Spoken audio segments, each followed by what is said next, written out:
어느 고을 사람 취급도 받지 못하던 머슴이 하나 있었습니다. 글도 모르고 웃기만 하는 이름 대신 바보라 불리던 아이.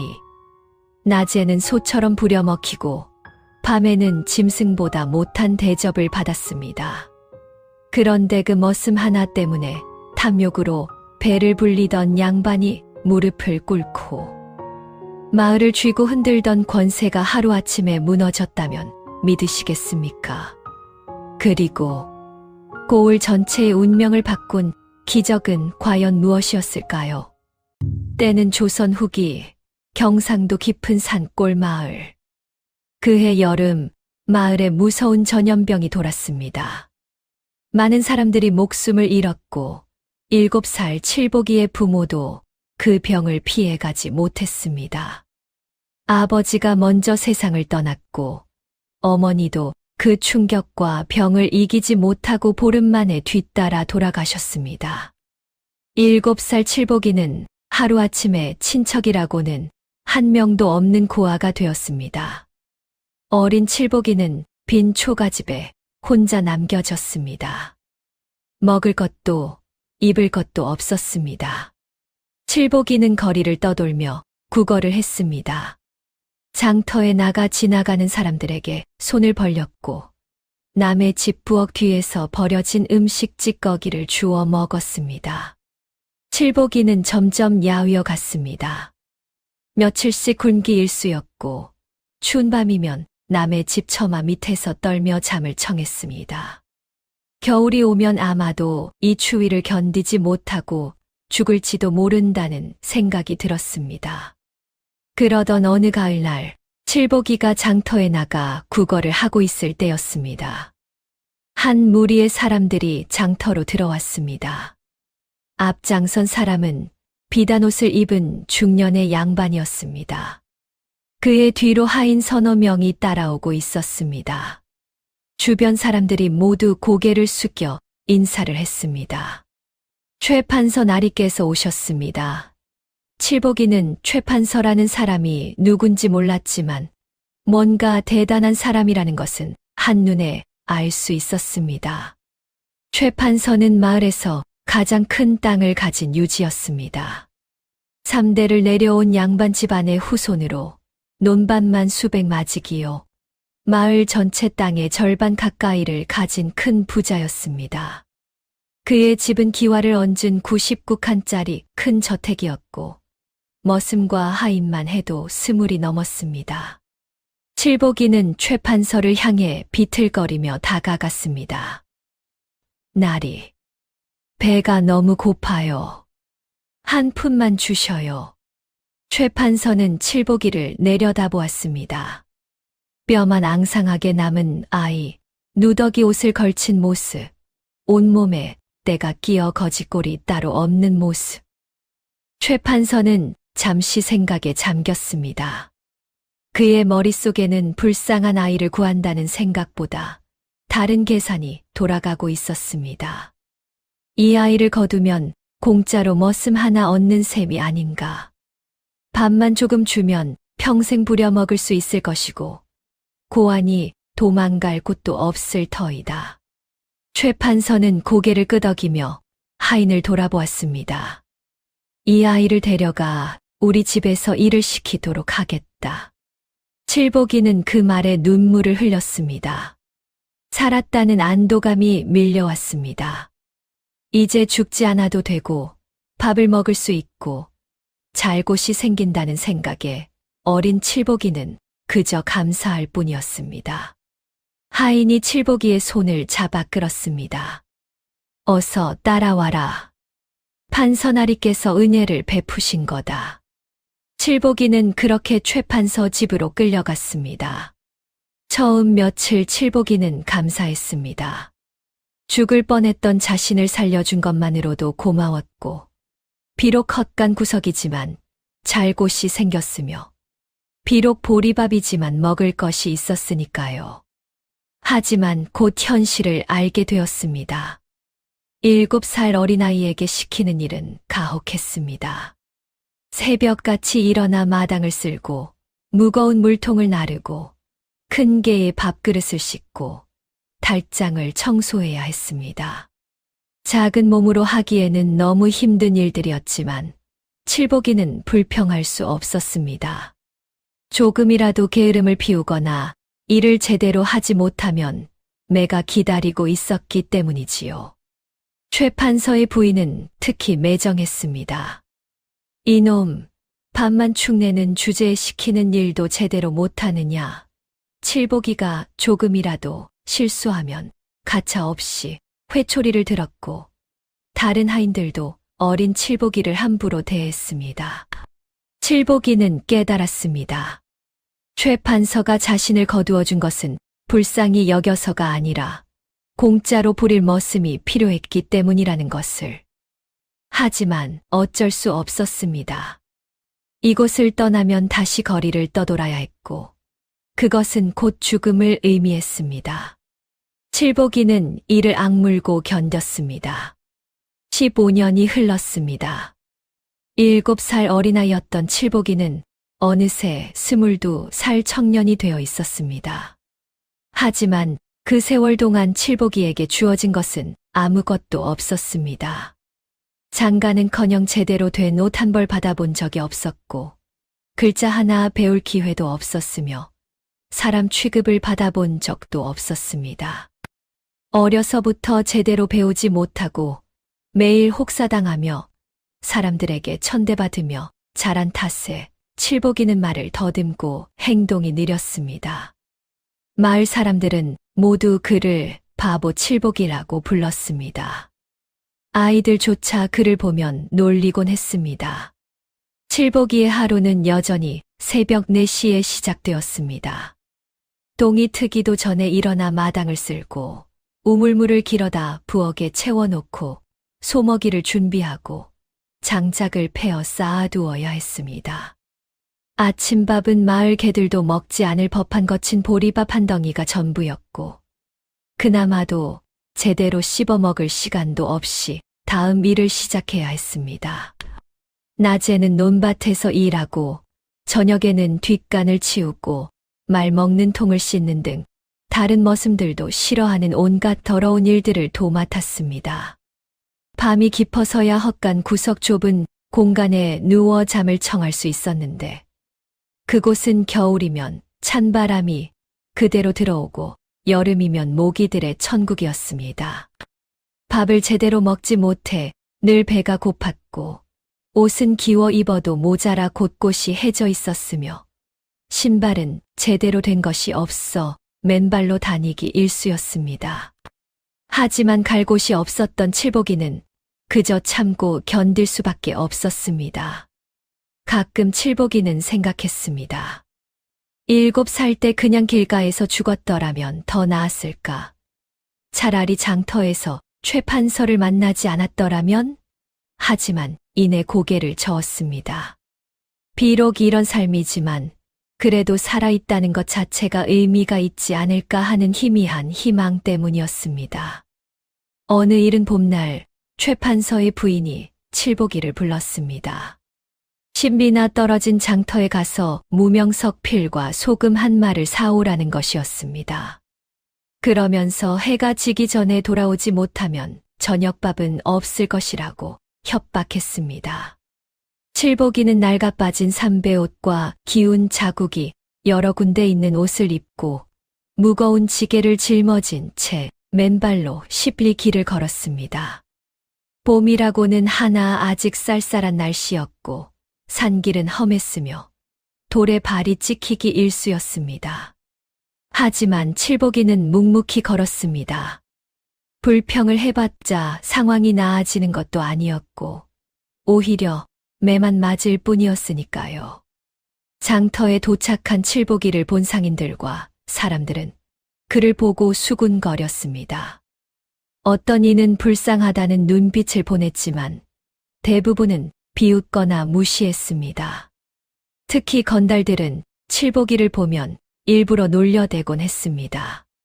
그날도 몇몇 젊은이들이 칠복이를 둘러싸고 조롱했습니다. 어이, 바보 칠복이, 오늘은 혼자 심부름 왔네? 하하하. 저놈이 돈 계산이나 할 줄 알까. 최판서 댁에서 주워온 거지 주제에 아직도 얌전히 살고 있네. 바보라고, 쓸모없는 인간이라고 온갖 욕설을 퍼부었습니다. 칠복이는 고개를 숙이고 그저 허허 웃으며 참았습니다. 화를 내봤자 자신만 더 다칠 것이라는 걸 오랜 경험으로 알고 있었기 때문입니다. 15년 전 이 장터에서 자신을 거두어 줬던 최판서. 그때는 구원이라고 생각했지만 지금 생각해보면 그것은 구원이 아니라 또 다른 지옥이었던 것이지요. 물건을 받고 돌아오는 길, 칠복이는 최판서의 아들 소남과 마주쳤습니다. 20살의 소남은 아버지의 재산만 믿고 술과 도박에 빠져 사는 망난이었습니다. 글 공부는 뒷전이고 날마다 기생집과 노름판을 전전하며 돈을 물쓰듯 하는 한량이었습니다. 소남은 술에 취한 채로 칠복이를 발견하고는 시비를 걸었습니다. 그리고는 칠복이가 지고 온 무명 보따리를 풀어보더니 갑자기 얼굴을 붉히며 소리를 질렀습니다. 무명이 석필이 아니라 2필밖에 안 된다는 것이었습니다. 칠복이는 황당했습니다. 분명히 물건 가게 주인이 석필을 싸주었고 자신은 그대로 가지고 오는 길이었습니다. 하지만 소남은 칠복이가 한 필을 빼돌려 팔아먹었다고 우겼습니다. 사실은 소남 자신이 술값을 마련하려고 한 필을 슬쩍 빼낸 것이었지만 바보 칠복이에게 누명을 씌우면 아무도 의심하지 않을 것이라고 생각한 것이었습니다. 칠복이는 억울함을 호소했지만 소용없었습니다. 소남은 칠복이를 질질 끌고 집으로 돌아갔고 최판서에게 고자질했습니다. 최판서는 칠복이의 말을 들으려고도 하지 않았습니다. 그는 즉시 칠복이를 마당에 꿇어앉히고 회초리로 다리를 마구 내리쳤습니다. 20대의 회초리를 맞은 칠복이의 다리는 피멍이 들고 퉁퉁 부어올랐습니다. 걷기조차 힘들 정도였지만 저녁밥도 주지 않고 헛간으로 쫓아냈습니다. 칠복이는 헛간 구석에 몸을 웅크리고 앉아 눈물을 삼켰습니다. 그날 밤 칠복이는 생각했습니다. 자신의 인생은 왜 이렇게 비참한가? 7살 때부터 15년을 이 집에서 개만도 못한 대접을 받으며 살았는데 앞으로도 계속 이렇게 살아야 하는가? 열심히 일해도 제대로 된 밥 한 끼 먹지 못하고 잘못하지도 않았는데 매를 맞고 사람들에게 바보 취급을 받으며 살아야 하는 이 삶이 과연 살 가치가 있는 것인가? 하지만 죽을 용기도 없었고 도망갈 곳도 없었습니다. 칠복이는 밤하늘의 별을 올려다보며 중얼거렸습니다. 하늘님, 제가 무슨 죄를 지었기에 이렇게 살아야 합니까? 7살 때 그냥 장터에서 굶어 죽었더라면 더 나았을까요? 돌아가신 부모님께 용서를 빌고 자신이 너무 모자라서 이렇게 사는 것이라며 스스로를 탓했습니다. 그리고는 언젠가는 이 고통이 끝나기를 간절히 기도했습니다. 하지만 칠복이는 몰랐습니다. 그 기도가 뜻밖의 방법으로 이루어질 것이라는 사실을 말입니다. 그로부터 사흘 후 봄비가 내리던 날이었습니다. 최판서는 칠복이를 불러 심부름을 시켰습니다. 산 너머 큰 마을에 사는 친척 댁에 급한 편지를 전하라는 것이었습니다. 오늘 안에 다녀오지 못하면 또 매질을 당할 것이라는 협박과 함께 말입니다. 칠복이는 편지를 품에 넣고 산길로 접어들었습니다. 산 너머 마을까지는 험한 고갯길을 넘어 2시간 반은 걸리는 먼 거리였습니다. 게다가 사흘 전에 맞은 매 때문에 가리가 아직도 아팠지만 칠복이는 이를 악물고 걸었습니다. 산길은 험했습니다. 비탈진 오르막길이 계속되었고 곳곳에 돌과 나무 뿌리가 튀어나와 있어 걸음을 조심해야 했습니다. 칠복이는 천천히 산을 올랐습니다. 숨이 차올랐지만 멈출 수 없었습니다. 늦으면 또 매를 맞을 테니까요. 고개를 넘어 반쯤 내려왔을 무렵 하늘이 갑자기 어두워지기 시작했습니다. 아침까지만 해도 맑던 하늘이 순식간에 먹구름으로 뒤덮였고 차가운 바람이 거세게 불어왔습니다. 곧이어 굵은 빗방울이 떨어지기 시작했고 순식간에 폭우로 변했습니다. 칠복이는 황급히 주변을 둘러보았습니다. 비를 피할 만한 곳을 찾아야 했습니다. 장대 비를 맞았다가 감기라도 걸리면 약은커녕 쉴 형편도 아닌 그에게는 치명적일 수밖에 없었습니다. 칠복이는 산속 깊은 곳으로 들어가 거대한 고목나무를 발견했습니다. 나이가 적어도 500년은 됐을 법한 거대한 느티나무였습니다. 둘레가 어른 10명은 안아야 할 정도로 굵었고 가지는 사방으로 뻗어 하늘을 가릴 정도였습니다. 마을 사람들 사이에서는 이 나무의 산신령이 깃들어 있다는 전설이 내려왔습니다. 함부로 나무를 해치거나 무례하게 굴면 큰 화를 입는다고 했고 반대로 정성을 다해 기도하면 소원을 들어준다는 이야기도 있었습니다. 그래서 사람들은 이 나무를 신령나무라고 불렀고 해마다 제사를 지내곤 했습니다. 칠복이는 나무 아래로 몸을 피하며 고개를 숙여 예를 표했습니다. 비록 바보라고 불리지만 예의는 알고 있었습니다. 그는 나무를 향해 작게 중얼거렸습니다. 신령님, 잠시 비를 피하게 해주셔서 감사합니다. 하지만 하늘은 칠복이에게 평안을 허락하지 않았습니다. 비는 점점 더 거세졌고 바람은 나무를 흔들 정도로 강해졌습니다. 하늘에서는 천둥 소리가 울려 퍼졌고 번개가 산허리를 가르며 번쩍였습니다. 칠복이는 겁이 났습니다. 번개가 높은 나무를 내리친다면 자신도 위험할지 모른다는 생각이 스쳤습니다. 그렇다고 지금 나무 아래를 벗어나 빗속을 달리는 것 또한 위험해 보였습니다. 결국 그는 나무 밑에서 몸을 최대한 낮추고 웅크린 채 빗줄기가 잦아들기만을 숨죽여 기다렸습니다. 그때였습니다. 콱콱콱쾅 하늘이 찢어지는 듯한 굉음과 함께 눈이 멀 정도로 강렬한 섬광이 번쩍였습니다. 거대한 번개가 느티나무의 굵은 가지를 강타했고 그 전류가 나무를 타고 내려와 그 아래 서 있던 칠복이의 온몸을 관통했습니다. 으악! 칠복이는 온몸에 격렬한 충격이 왔고 머리가 터질 듯이 아팠으며 눈앞이 하얗게 변했습니다. 그리고는 비명을 지르며 그 자리에 쓰러져 의식을 잃었습니다. 칠복이의 머리카락은 타서 곤두섰고 입고 있던 헌 옷은 여기저기 구멍이 났으며 온몸에서는 탄 냄새가 진동했습니다. 그는 그렇게 나무 아래 쓰러진 채 폭우 속에 누워 있었습니다. 비는 밤새 내렸습니다. 칠복이는 의식이 없었고 차가운 빗물이 그의 몸을 적셨습니다. 보통 사람이었다면 그대로 죽었을지도 모르는 상황이었습니다. 하지만 묘하게도 칠복이의 심장은 미약하게 남아 계속 뛰고 있었습니다. 이튿날 아침 동이틀 무렵이었습니다. 약초를 캐러 산에 올랐던 한 노인이 칠복이를 발견했습니다. 노인은 깜짝 놀라 칠복이의 몸을 확인했습니다.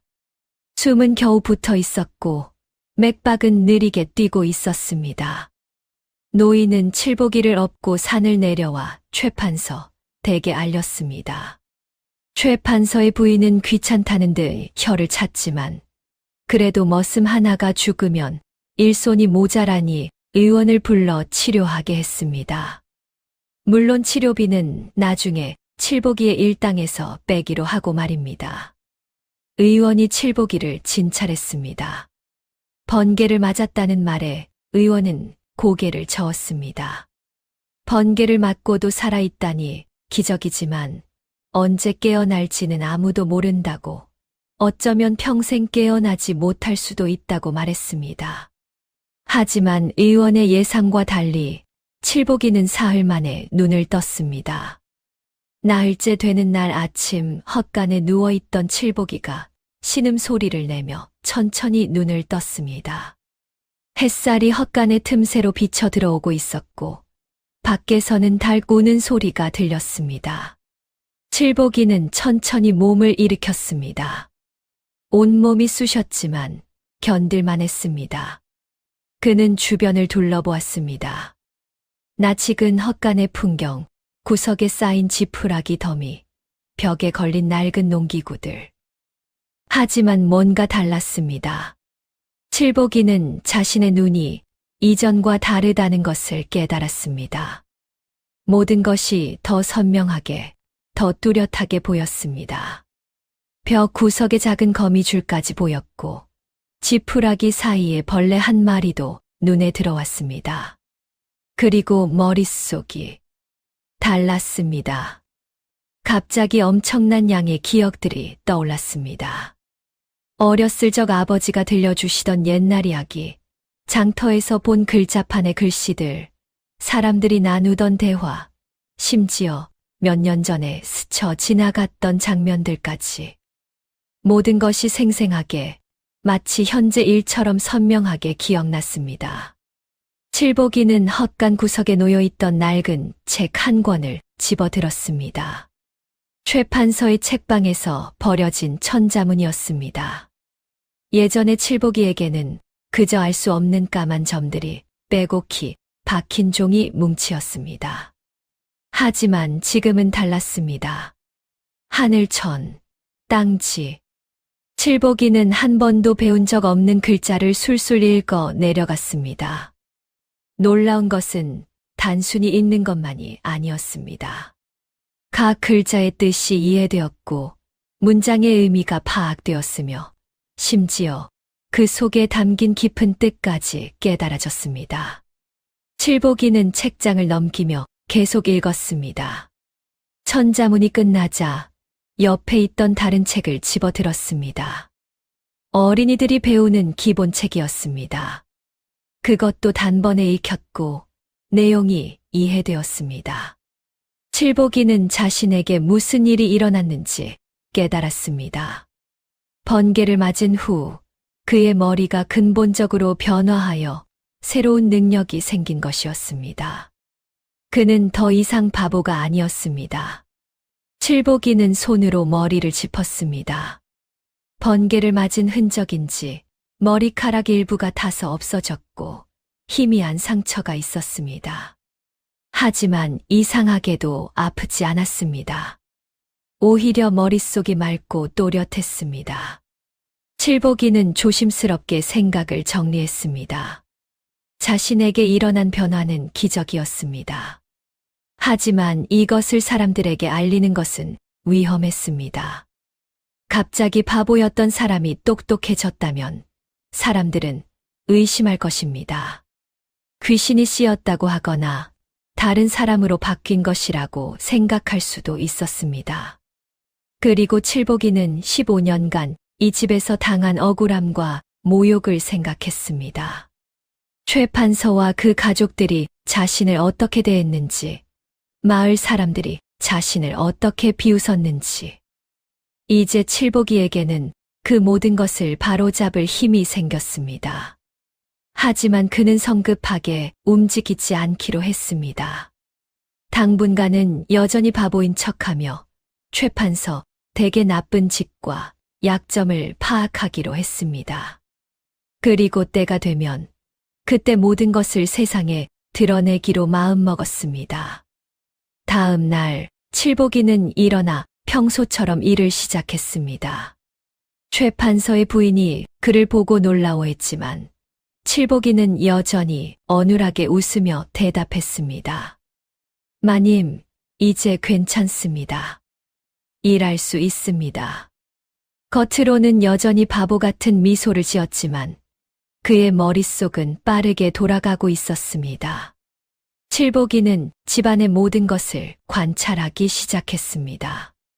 마당을 쓸며 사랑방의 대화를 엿들었습니다. 놀랍게도 그의 귀까지 예전보다 훨씬 좋아져 있었습니다. 멀리서 나누는 작은 속삭임도 선명하게 들렸습니다. 최 판서와 그의 아들 소남이 몰래 나누는 대화가 귀에 들어왔습니다.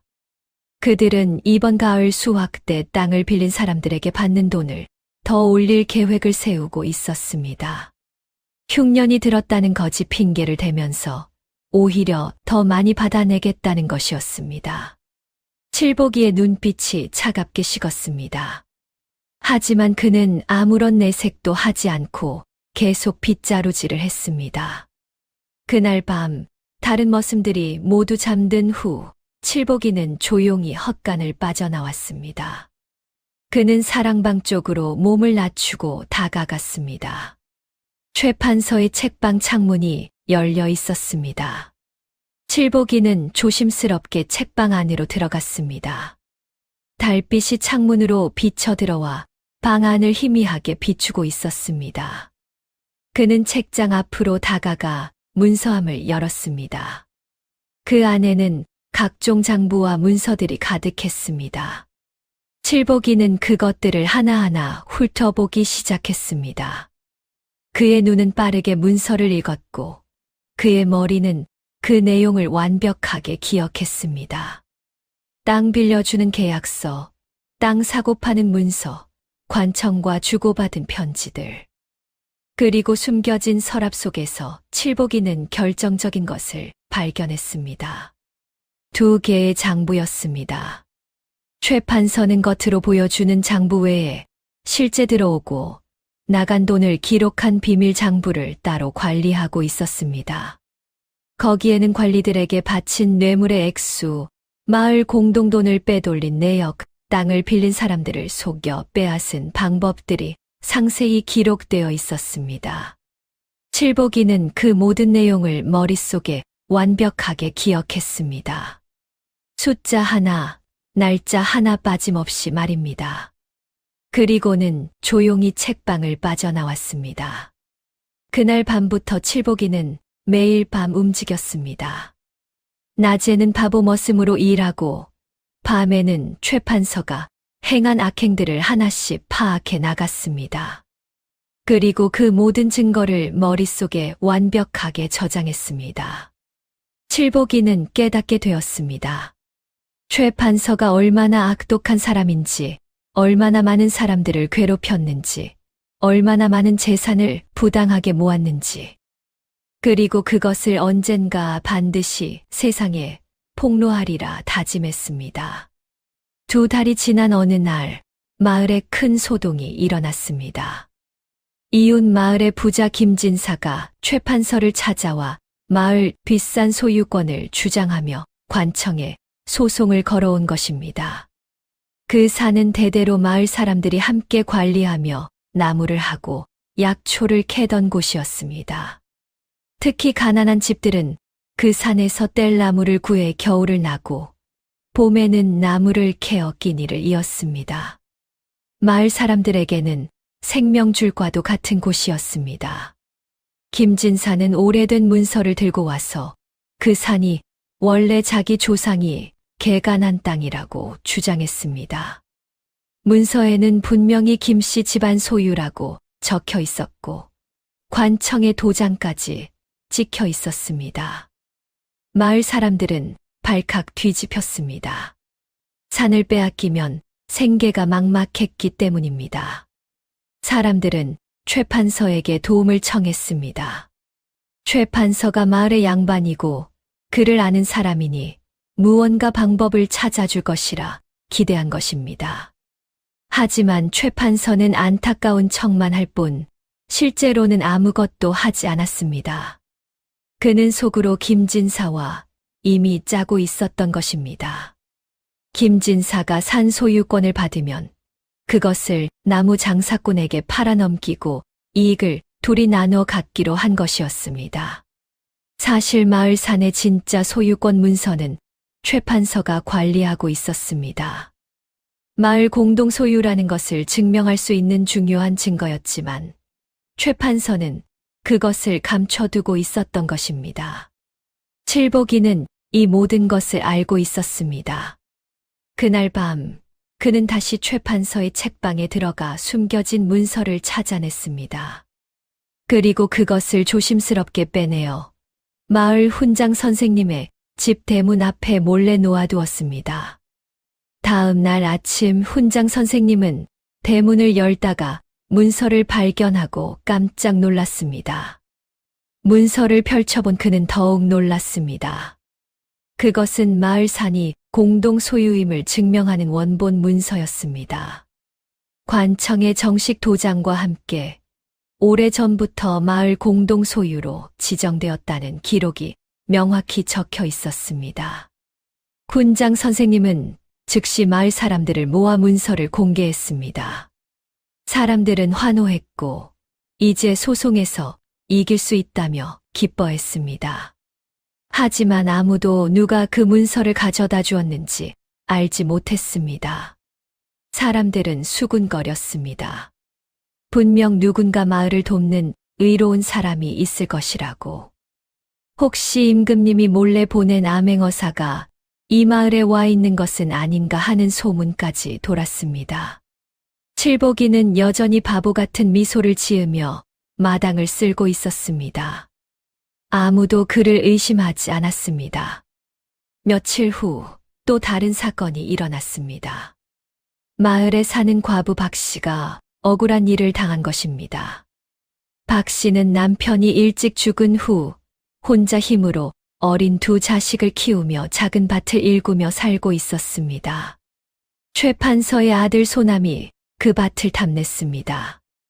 밭의 위치가 좋아서 나중에 비싸게 팔 수 있을 것 같았기 때문입니다. 소남은 교활한 방법을 생각해냈습니다. 박 씨가 3년 전에 최판서 댁에서 돈을 빌렸다는 거짓 빈문서를 만든 것입니다. 소남은 위조한 문서를 들고 박 씨를 찾아가 돈을 갚으라고 요구했습니다. 박 씨는 황당했습니다. 자신은 한 푼도 빌린 적이 없었기 때문입니다.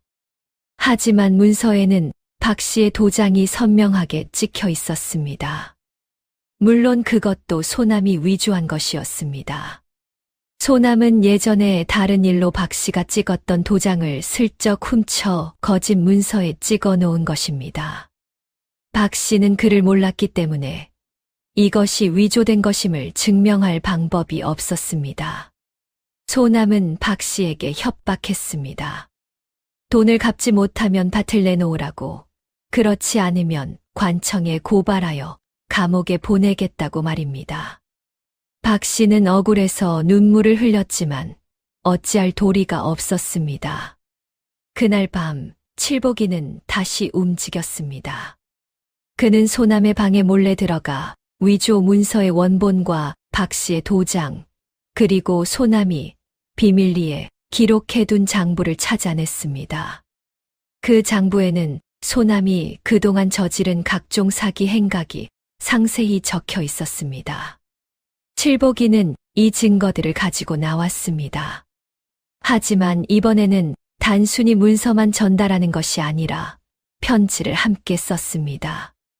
그는 밤새 촛불을 켜고 정성스럽게 글을 썼습니다. 편지에는 문서가 위조된 이유가 상세히 설명되어 있었습니다. 종이의 질과 먹물의 상태를 보면 최근에 만든 것임을 알 수 있다는 것, 박 씨의 도장이 어떻게 도둑 맞아 사용되었는지, 그리고 소남의 다른 사기 행각들까지 모두 적혀 있었습니다. 칠복이는 이 편지와 증거 문서들을 마을 이장님의 집 대문 앞에 놓아두었습니다. 다음 날 아침 이장님은 이것을 발견하고 깜짝 놀랐습니다. 편지의 문장은 마치 훌륭한 선비가 쓴 것처럼 아름답고 논리가 정확했습니다. 이장님은 즉시 증거를 가지고 소남을 찾아가 따졌습니다. 소남은 처음에는 발뺌했지만 증거가 너무나 명확했기 때문에 결국 거짓을 인정할 수밖에 없었습니다. 박 씨는 밭을 지킬 수 있었고 소남은 마을 사람들에게 큰 망신을 당했습니다. 이후에도 칠복이는 계속해서 마을의 불의를 바로잡았습니다. 어느 날은 최판서가 관청의 관리자와 짜고 마을 세금을 부풀려 받아먹는 증거를 찾아내어 윗 관청에 고발했고, 어느 날은 최판서가 빼돌린 마을 공동돈의 행방을 밝혀냈습니다. 또 어느 날 밤에는 마을의 가난한 집들을 몰래 찾아가 쌀과 돈을 나눠주기도 했습니다. 물론 그 쌀과 돈은 최판서 댁의 창고에서 슬쩍 가져온 것이었습니다. 칠복이는 그것을 정당한 재분배라고 생각했습니다. 어차피 최판서가 부당하게 빼앗아서 모은 것이었으니까요. 마을 사람들 사이에서는 점점 소문이 퍼져나갔습니다. 마을에 의로운 사람이 숨어 있다는 것, 밤마다 나타나 약한 사람을 돕고 나쁜 사람을 벌한다는 것, 그는 마치 하늘이 보낸 천사 같다는 것. 사람들은 그를 이적이라 불렀고 밤의 선비라고도 했으며 정의의 사자라고도 했습니다. 하지만 아무도 그 정체를 알지 못했습니다. 칠복이는 여전히 낮에는 바보 머슴으로 일하며 사람들의 놀림을 받았습니다. 하지만 그는 개의치 않았습니다. 오히려 그 가면이 자신을 보호해주고 있다는 것을 알았기 때문입니다. 그렇게 석 달이 흘렀습니다. 칠복이는 최판서 댁의 모든 나쁜 짓을 파악했고 증거도 충분히 확보했습니다. 이제 때가 왔다고 판단했습니다. 최판서를 완전히 무너뜨릴 때가 말입니다. 칠복이는 신중하게 계획을 세웠습니다. 최판서를 단순히 곤경에 빠뜨리는 것이 아니라 완전히 무너뜨려 다시는 일어서지 못하게 만들어야 했습니다.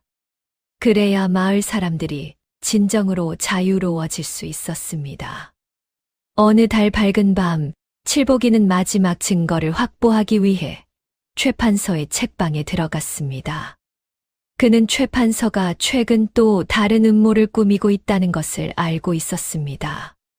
인근 마을의 부자와 짜고 가짜 소송을 벌여 마을 사람들의 땅을 빼앗으려는 계획이었습니다. 칠복이는 책방의 비밀 서랍을 열고 문서를 찾기 시작했습니다.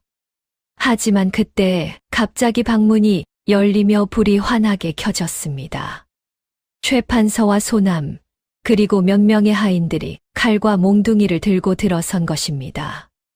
그들은 이미 며칠 전부터 칠복이를 의심하고 있었던 것입니다. 밤마다 이상한 일들이 일어나고 비밀 문서들이 사라지는 것을 눈치챈 최판서가 덫을 놓은 것이었습니다. 최판서가 차갑게 말했습니다. 감히 주인 집 책방에 몰래 들어오다니. 내 놈이 그동안 우리 집을 괴롭혔던 도둑이었구나.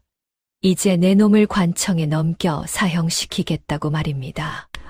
칠복이는 순간적으로 판단했습니다. 더 이상 숨길 필요가 없다는 것을.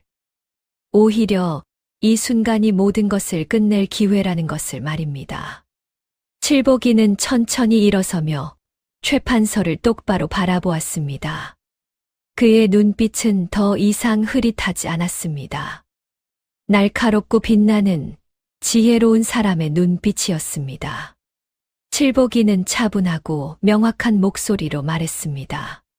최판서, 저는 더 이상 바보가 아닙니다.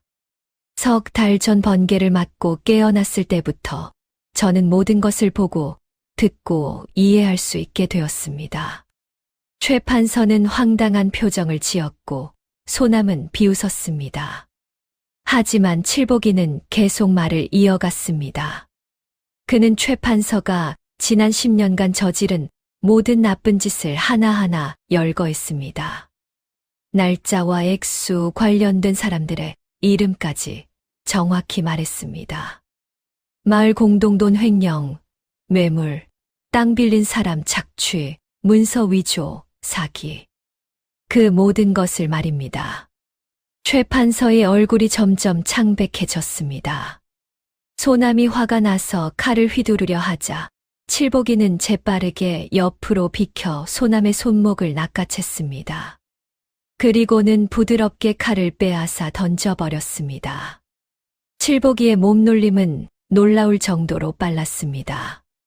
번개를 맞은 후 그의 몸 능력도 향상된 것 같았습니다. 최 판서는 황급히 하인들을 시켜 칠복이를 묶게 했습니다. 여럿이 달려들자 칠복이도 어쩔 수 없었습니다. 그는 저항하지 않았습니다. 오히려 이것이 자신의 계획에 더 유리하다는 것을 알고 있었기 때문입니다. 최 판서는 다음 날 아침 즉시 칠복이를 관청으로 끌고 갔습니다. 주인 집 책방에 몰래 들어가 중요, 문서를 훔치려 한 도둑이라고 고소한 것입니다. 마을 사람들은 모두 놀라워했습니다. 바보 칠복이가 도둑이라니 믿을 수 없다는 반응이었습니다. 하지만 최 판서의 권세를 아는 사람들은 감히 나서지 못했습니다. 관청의 사또 앞에서 재판이 시작되었습니다. 사또는 이 지역에 부임한 지 석 달밖에 안 된 젊은 관리였습니다. 그는 정의감이 강하고 백성을 아끼는 것으로 소문난 사람이었습니다. 사또가 칠복이에게 물었습니다. 고소인 최 판서는 내가 책방에 몰래 들어가 문서를 훔치려 했다고 주장하는데 무엇이라 변명하겠느냐고 말입니다. 칠복이는 차분하게 고개를 들어 사또를 바라보았습니다. 그리고는 명확하고 당당한 목소리로 말했습니다. 사또 나리, 저는 도둑이 아닙니다. 저는 오히려 진짜 도둑을 잡으려 했을 뿐입니다. 최 판서야말로 진짜 도둑입니다. 관청이 술렁이기 시작했습니다. 칠복이는 계속해서 말했습니다. 최 판서는 지난 10년간 마을 공동돈 3,000냥을 훔쳤으며 관리들에게 뇌물로 800냥을 바쳤고 땅을 빌린 사람들을 속여 부당한 돈 2,000냥을 벌었습니다. 또한 문서를 위조하여 마을 사람들의 땅을 빼앗으려 했으며 이웃 마을의 김진사와 짜고 마을 공동 소유의 산을 팔아넘기려 했습니다. 칠복이는 한 가지 구체적인 날짜와 액수, 관련 인물들을 열거했습니다. 그의 기억력은 완벽했고 그의 논리는 정확했으며 그의 말투는 훌륭한 선비를 능가했습니다. 최 판서는 벌떡 일어나 항변했습니다. 저 미친놈의 헛소리를 믿지 말라고, 바보 머슴이 어떻게 그런 것을 알 수 있겠느냐고 소리쳤습니다. 하지만 칠복이는 동요하지 않았습니다. 그는 사또에게 말했습니다. 증거가 있습니다.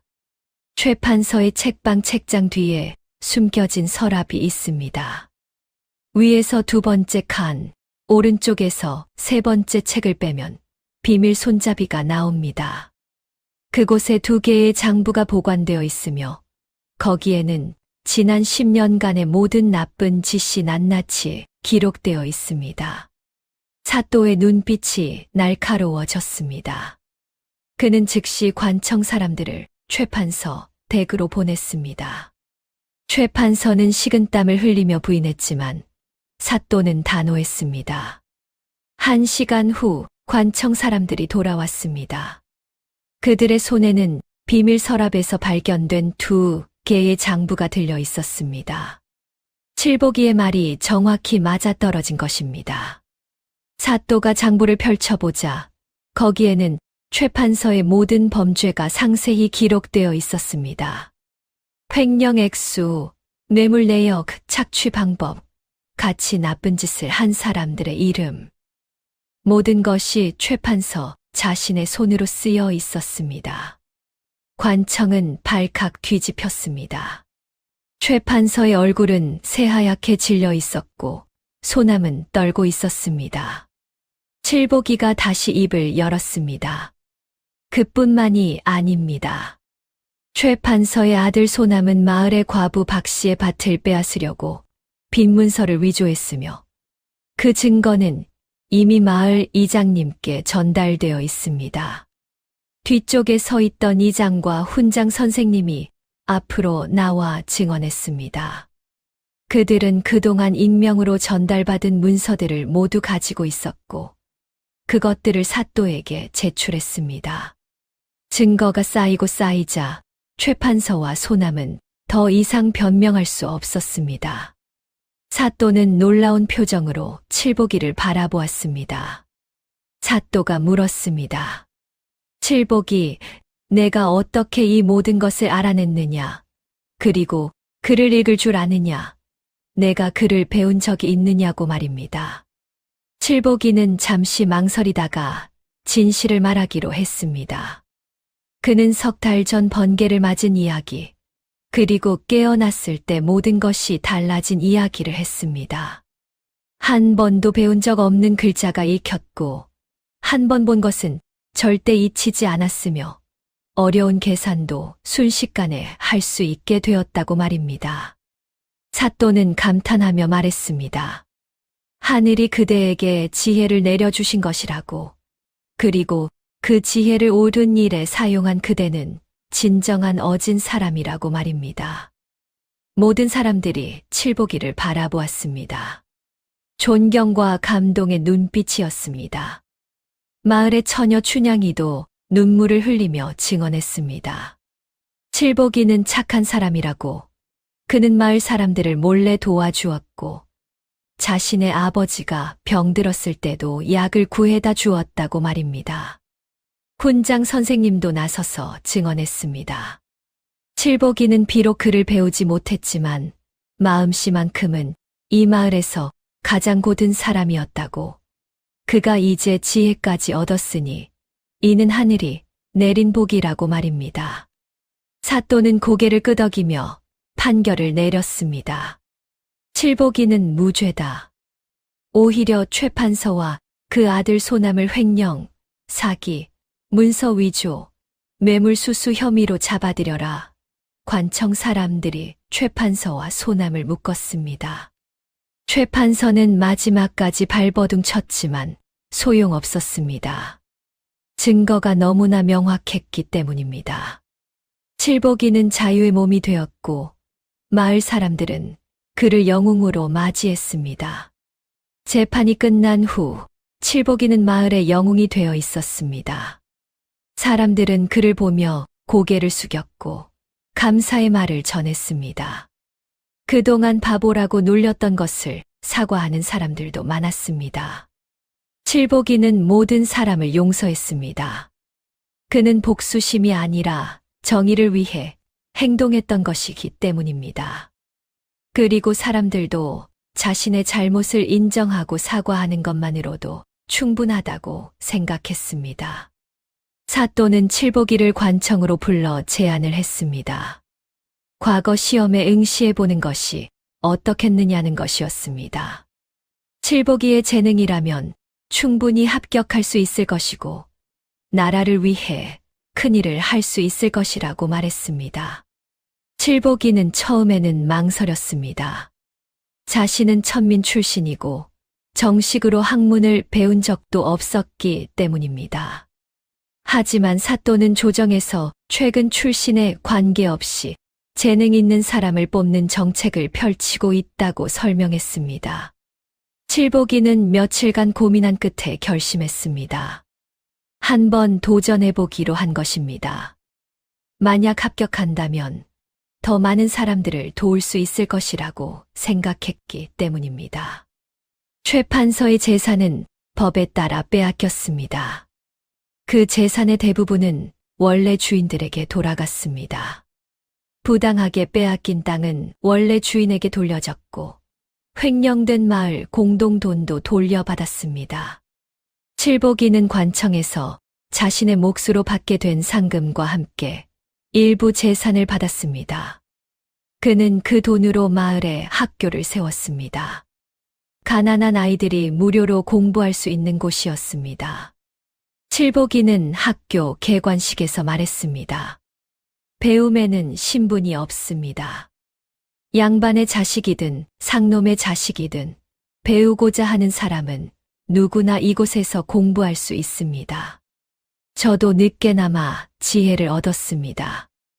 여러분도 포기하지 마십시오. 마을 사람들은 감격해서 눈물을 흘렸습니다.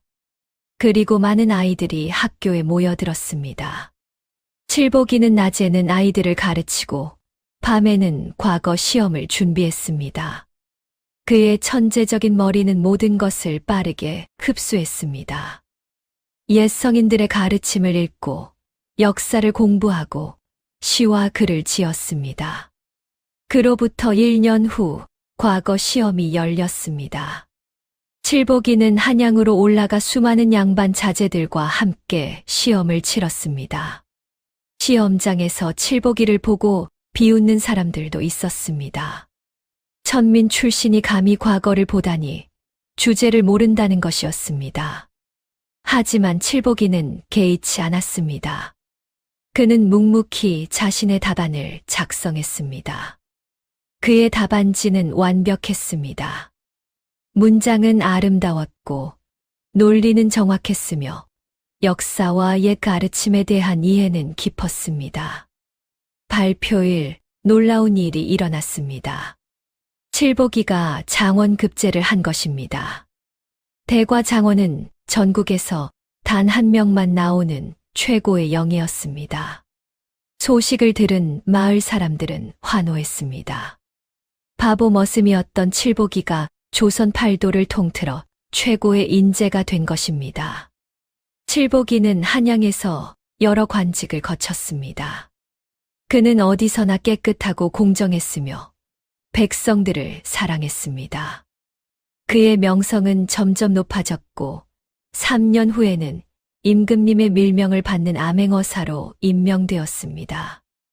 암행어사 칠복이는 팔도를 순찰하며 백성들의 억울한 일을 풀어주었습니다. 나쁜 관리를 벌하고 억울한 송사를 바로잡고 가난한 백성들을 도왔습니다. 그의 이름은 조선 전국에 의로운 관리로 널리 알려졌습니다.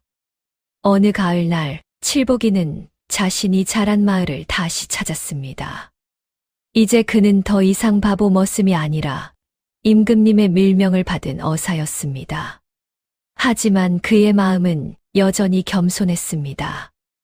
마을 사람들은 그를 보고 기뻐하며 맞이했습니다. 마을은 예전보다 훨씬 나아져 있었습니다. 칠복이가 세운 학교에서는 많은 아이들이 공부하고 있었고 사람들은 예전보다 여유로운 삶을 살고 있었습니다. 칠복이는 마을 어귀에 서서 감회에 젖었습니다. 그는 사람들에게 말했습니다. 이 마을에서 저는 머슴으로 살았고 바보라는 놀림을 받았습니다. 하지만 하늘은 저를 버리지 않았습니다. 번개라는 시련을 주었지만 그것은 오히려 저에게 새로운 삶을 열어주는 기회였습니다. 여러분, 절대 포기하지 마십시오. 하늘은 정직하고 선한 사람을 반드시 돕습니다. 군장 선생님이 다가와 칠복이의 손을 잡으며 말했습니다. 칠복이, 아니 어사 나리는 이 마을의 자랑이라고, 그의 이야기는 오래도록 전해질 것이라고 말입니다. 칠복이는 고개를 저었습니다. 저는 다만 옳은 일을 했을 뿐입니다. 사람은 겉모습이나 신분으로 판단해서는 안 됩니다. 누구에게나 가능성이 있고 그 가능성을 꽃피울 기회가 주어져야 합니다. 제가 바보 머슴에서 어사가 될 수 있었던 것처럼 여러분의 자녀들도 얼마든지 훌륭한 사람이 될 수 있습니다. 그날 저녁 마을 사람들은 큰 잔치를 벌였습니다. 칠복이는 웃으며 사람들과 어울렸고 옛날 이야기를 나누었습니다. 더 이상 바보 취급을 받지도 모욕을 당하지도 않았습니다. 그는 존경받는 관리이자 마을의 자랑이었습니다. 잔치가 한창일 때 칠복이를 평소 도와주던 춘향이가 수줍게 다가왔습니다. 그녀는 칠복이가 힘들 때 몰래 밥을 나눠주기도 하고 위로의 말을 건네주기도 했던 따뜻한 마음씨를 가진 처녀였습니다. 춘향이는 칠복이에게 말했습니다. 그동안 마음속으로 늘 응원하고 있었다고, 바보라고 놀리는 사람들이 있어도 자신은 칠복이가 착한 사람이라는 것을 알고 있었다고 말입니다. 칠복이는 춘향의 손을 잡으며 말했습니다. 춘향낭자, 당신의 따뜻한 마음이 제게 큰 힘이 되었습니다. 가장 힘들 때 당신이 보여준 작은 친절들을 저는 절대 잊지 않을 것입니다. 두 사람은 서로를 바라보며 미소를 지었습니다. 그리고 그해 겨울, 둘은 혼례를 올렸습니다. 칠복이는 이후에도 암행어사로서 백성들을 위해 일했습니다. 그는 어디를 가든 공평하고 정의로웠으며 약한 사람의 편에 섰습니다. 그의 이름은 조선 팔도의 의로운 관리로 널리 알려졌고 많은 사람들이 그를 존경했습니다.